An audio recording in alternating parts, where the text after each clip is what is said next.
আসসালামু আলাইকুম। গাজর, কেমন আছেন মূলা, সবাই? বেগুন, অনেকদিন বরবটি পর আপনাদের মাঝে একটা বড় থেকে ভিডিও নিয়ে চলে এটা এসেছি। অনেকদিন বড় শালগম, কোনো ভিডিও শেয়ার টমেটো, করা হয় না। ছোট আলু, কালারফুল সিম, সবজি, সিম, মটরশুঁটি, মটর, টমেটো, বরবটি, বেগুন, গাজর, মূলা আর এখানে মুরগি রান্না করা হয়েছে। তখন মুরগিটা নামার থেকে ঠান্ডা হয়েছে, ওই জন্য সম্পূর্ণ ভিডিও দেখতে ভালো লাগছে না। মুরগি রান্না করে দেখাইলাম না। আজকে কী রান্না হবে সেটাই মূল রান্নাতেই চলে যাই। শীত চলতেছে, সবাই গরম গরম খাবার পছন্দ। তো আজকে খিচুড়ি রান্না করব, বেশি করে ভেজিটেবল সব রকমের দিয়ে।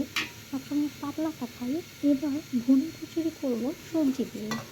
তো গরম মশলা, দারচিনি, এলাচি, তেজপাতা, পেঁয়াজ একটু ভেজে নিচ্ছি। ভাজা হয়ে গেছে, একটা আদা রসুন পেস্ট পরিমাণ মতো দিয়ে দিলাম।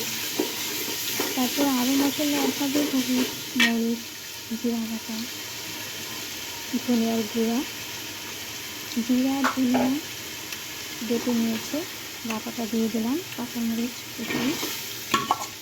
আপনারা যে যেরকম ঝাল খাবেন দিতে পারেন। আমি যে কাঁচামরিচ দিয়েছি তেমন একটা দিইনি, যতটুকু খেতে পারবো অতটুকু ঝাল দেওয়া হয়েছে। মশলাগুলো ভালো করে ভেজে এখন স্পাইস দিয়ে দেবো, হলুদের গুঁড়া, মরিচের গুঁড়া, আলু দিয়ে একদম সাইড করে দিয়ে দিচ্ছি, ভালো লাগবে। এখন দিয়ে দেবো মরিচের গুঁড়া। আপনারাও চান আমি যেভাবে রান্না করেছি ওইভাবে হয়তো খেয়ে থাকেন, কিন্তু আমি প্রথম খেয়েছি এরকম সবজি বেশি করে দিয়ে ভুনা খিচুড়ি, একটা একদম বিরিয়ানি হচ্ছে, সবজির বিরিয়ানি। দিয়ে দিলাম ধনিয়ার গুঁড়া, দিয়ে দিলাম জিরার গুঁড়া। তারপরে আপনারা চাইলে আরও এক্সট্রা মশলা অ্যাড করতে পারেন, বিভিন্ন আধুনিক মশলা পাওয়া যায়, আমি সেগুলো আর অ্যাড করিনি।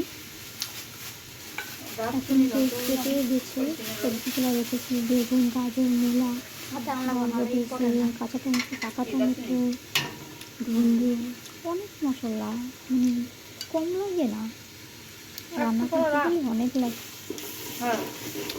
ঝাল ঝাল করে ভালো করে কষিয়ে এখন কিছুক্ষণ এটাকে যখন তেলটা ছেড়ে দিবি, লাল লাল করে তেলটা করে দেবো, তখন আমি সবজি দিয়ে দিব। আমাদের ধুয়ে কেটে রাখা সবজিগুলো দিয়ে দিচ্ছি। সবজিগুলো দিয়ে আবার রান্না করবো। সবজিগুলো কালার কিন্তু যখন চিন্তা ছিল তখন এক সুন্দর লাগছে, এখন কাটার পরে একটা সুন্দর লাগছে, আবার রান্না করার পরে আরও একটা সুন্দর রঙ আছে। তিনটা কালার এত সুন্দর লাগতেছে আজকে দেখতে খিচুড়ি।